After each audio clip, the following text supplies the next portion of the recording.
Hello and welcome to the Basic Bee podcast. I'm your host, Brittany Herzberg, your favorite SEO strategist and coach. I'm back with another very popular Q&A episode. If you're not familiar, this is where I pull questions I've been answering in Voxer, Telegram, DMs, coaching calls, emails, and I answer them for you too. If you like this type of question answer situation and you want to do this either in a one-to-one or even a group setting, take a look at my SEO strategy sessions. That's going to be for your one-to-one, or explore SEO and grow for the group vibes. All right, let's get into it. Why would I want to invest time, money, or effort into SEO when the leads I get from Google never convert? They're not good leads. This question, and specifically the outcome mentioned, tells me that there isn't a great strategy plugged in. And that's exactly why you would want to invest time, money, or effort into SEO. So you actually have something in there that does work for you and for your business. And it works to attract those high quality leads. Because right now, search engines are guessing what you do, guessing who you help, and they're guessing how you help people. And we do not want that. We don't. The only information that they really have to work with, if the SEO title and meta description are blank, and there's, let's say, 10 H1 headlines, or no heading hierarchy of the headlines on the page, and the image titles are IMG 7384, the only information they have to work with is your domain name. And then the copy on the page, yes, but definitely that domain name is what they're scanning first. So that might be like mine, where it's BrittanyHerzberg.com, or maybe it's your business name. If mine were to be my business name, it would be copybybee.com. And those honestly tell me nothing, or at least not nearly enough about who you help, how you help them, or what you're known for, as you can tell in those examples. And that is what leads you to getting those inquiries from unaligned or not serious leads. You don't have to have zero SEO strategy to experience the difference of an aligned SEO strategy either. Case in point, my client Leah. She actually did have SEO strategy in place. She had SEO titles, meta descriptions, H1 headlines, all filled in. She even had a blog she published content to each month, but she wasn't getting quality leads.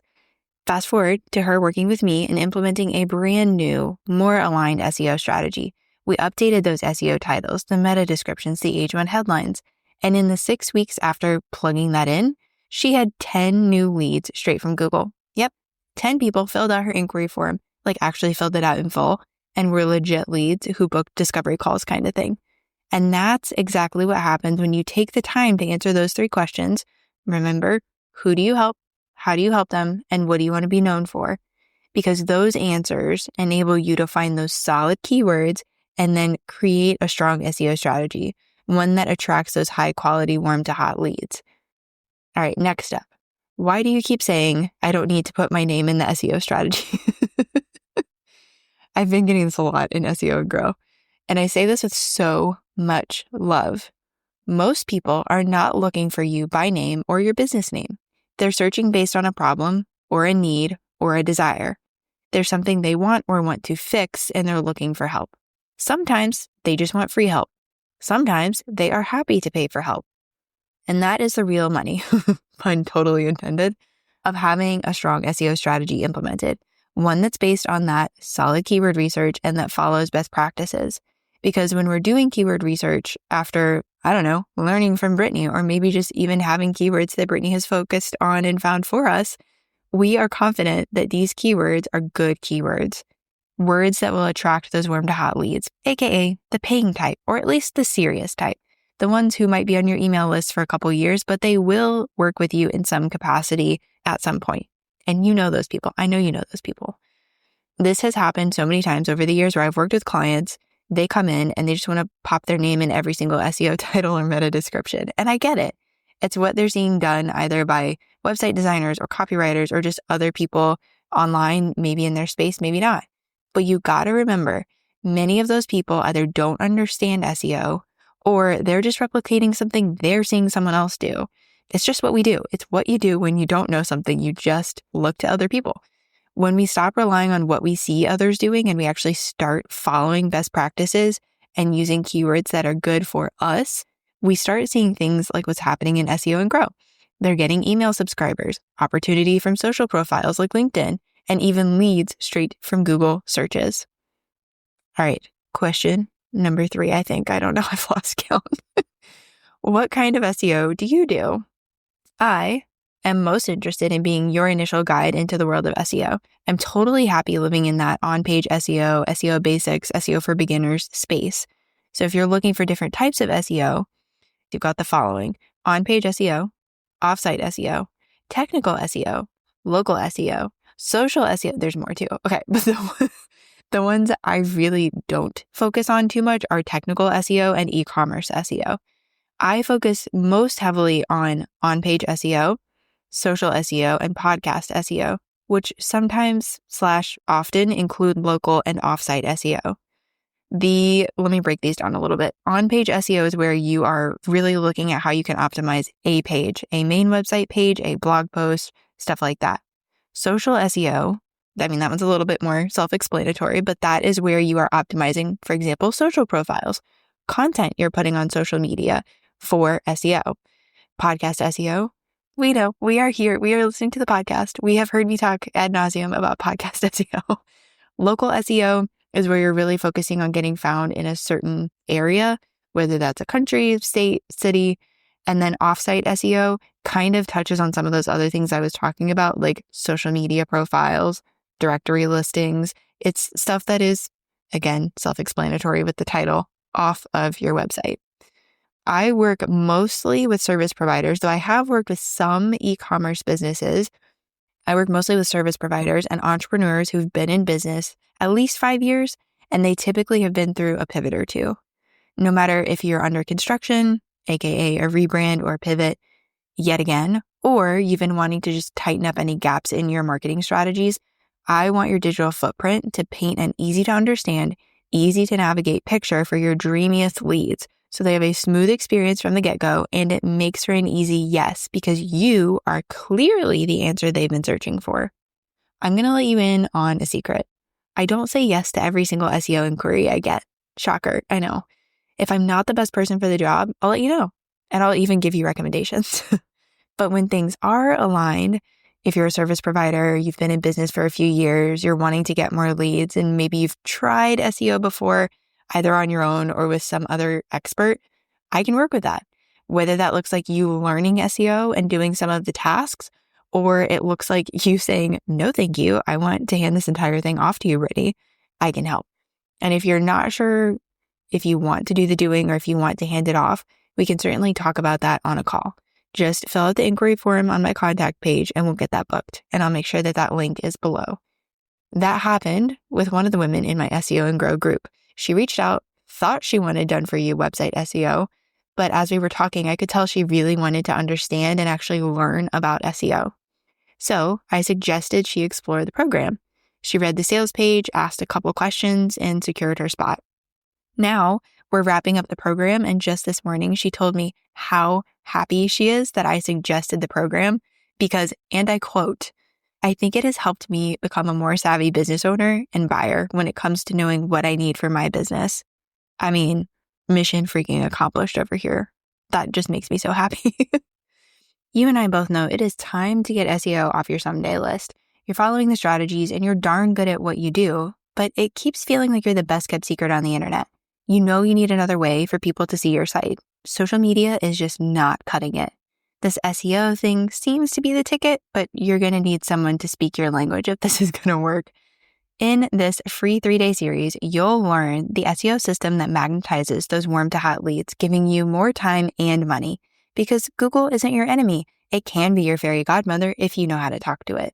After these 3 days, you'll have clarity on why you're not getting found on Google yet, an understanding of where the SEO things are on your site, and a game plan to get started and maintain your SEO strategy. No need to rebrand or panic post just to stay top of mind while you lose yours.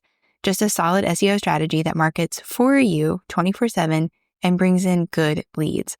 If you're so done coming up with content for social media, you need to get SEO working for you once and for all. Don't put it off another year because it could have already been bringing in leads if you started it the last time you said, I should. Get your booty in here, baby. The link is below. Okay, we have one more final question. What should I have in my footer? Do I really need to say anything there at all? Yes, your footer needs to function for you. And I say that having become a footer convert, that sounds so weird. So let me just share what you need to do. You're going to want to get a notepad for this part. You want to have in your footer the following things: the year. I wish this was something that automatically changed, but it doesn't. And if you never change it, I or anyone coming to your site and see, 2016, that sends a subtle signal to our brains that you let details slide. And I know that isn't actually how you roll. I'm just telling you what it gets interpreted as subliminally. So please go check that one like right now. You can pause the episode and go check that one. You also want to have your location. If you're a brick and mortar business or someone who's licensed only in certain states, for example, please, for the love of everything, have the state or city and town or surrounding areas listed in the footer. I'm looking at you specifically, my amazing therapists and photographers. You also want to have your privacy policy and terms and conditions. This one needs to be for sure in your footer. If you don't have this, I've got links to contract templates that I love that are created by trustworthy attorneys. So look in the show notes for those links. But basically, you buy it, you download it, you copy and paste it to your site, and boom, you're done. I think I remember taking maybe like 30 minutes or so to create and publish those pages and links, because you do have to add a little bit of wording. But the contract templates are great. They have these highlighted spaces where it's like, you put this thing here, modify this thing, add this thing here, and it's just so easy to follow. You also want to have links to your main website pages. I do not understand this, but some people scroll straight to the bottom of your site. They look to the footer for the links as opposed to the navigation bar at the top of the website. So I would strongly advise you have the same links in your navigation bar in your footer. If it's in your nav bar, put it in your footer. And any other links that don't quite fit or make sense in the navigation bar, that can live in your footer too. So it could be something like a freebie or testimonials page or something like that. But this is really key. Next thing you want to make sure you have are social media profile links. I need you to hear this. Like, if you've tuned me out, please come back for this little note. Please test these and make sure that they're going to your profile and not the website host profile. I've had that happen where I will go to a website, I will click the Instagram icon, and it will take me to Squarespace's Instagram page or Kajabi's Instagram page. I didn't want to go there. It's confusing and frustrating as crap if those social links go somewhere other than your profile. People are clicking on them because they want to connect with you. I don't want to connect with Kajabi or with Squarespace. I want to find you. It takes less than 5 minutes to go check this. So pause the episode, go do that like right now. Okay, I'll hop off my soapbox. Next thing you want to look for or add to your footer, site design credit. If you have worked with a website designer or even a photographer or a copywriter, it's common practice to link to their website, especially in that footer section. If the relationship has soured or something, obviously, you wouldn't want to link to them. Or if you've changed the copy or design or even photos since working with them, you wouldn't want to have those links in there either. But for anyone you've worked with to create the actual current website, the way it looks and reads right now, consider linking to them because backlinks help the world go round, okay? Final thing that you might want to have in your footer, a mini bio. I added a little mini bio after seeing my friend Coley's website footer. I love her whole website. I love her whole vibe. And yeah, I'll have the link for that. You can go admire it for a bit. The link is obviously going to be below. But I love having this little picture and short bio for anyone who scrolls to the bottom of my website.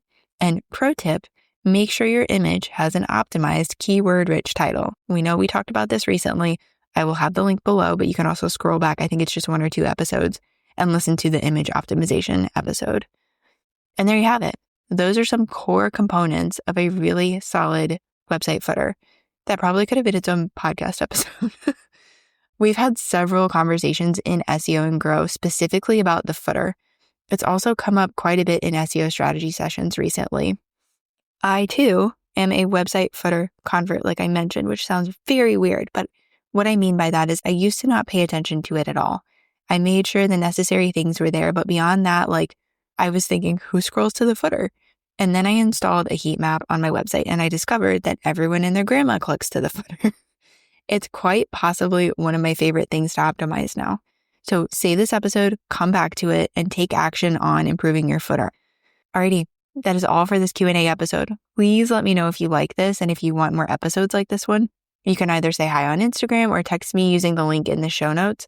And know that if you text me using that link, I do not have a clue who you are or how to connect with you and contact you unless you tell me. And I don't need to know. I'm just sharing that in case you do want me to say something back. If you are expecting a response, or if you do ask a question where that just kind of makes it seem like there's a response wanted, I'm going to need some kind of information, like an Instagram handle or an email address or a Voxer handle, something like that. I would not recommend putting your personal phone number in there, but some kind of information where it's like I said, Instagram handle, Voxer, email, something, if you are expecting a response or wanting a response. Okay, until next time, know that I'm over here cheering you on your SEO journey.